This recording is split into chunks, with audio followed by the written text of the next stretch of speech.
Gedig J2, Jagtersinstink, gedig 20 van 52. Blikkies vir teikens en takkies vir struktuur, in die droë rivierbed, my punt 22 gevier, terwyl die bosveld se wildheid aan my kalmte verskaf.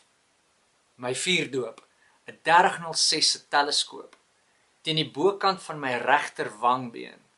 Die skoot was uit teiken uit, maar met volle vors vol sit die bloukol. My verjaarsdag geskenk, 'n 270 geweer, voorletters in die magasyn gegraveer. Dis die name van my pa se pa.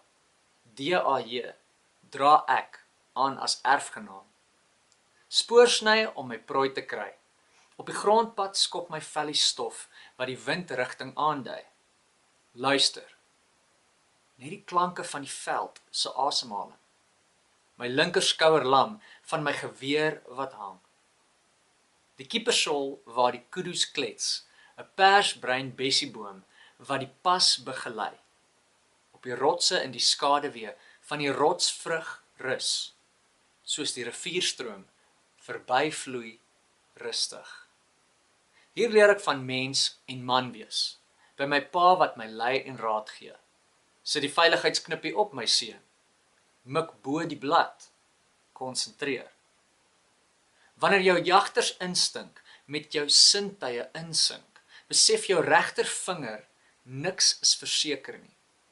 Linker oog toegeknyp, asem in en uit.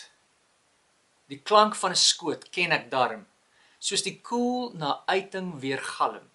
'n Kolskoot tussen die klowe en berghange, bloed op die grashalms. 'n Lemoenskoenlapper wat wegfladder, die ooste son sak, terugkeer na my tuiste, en wonder wat in die digbos vir ons wag.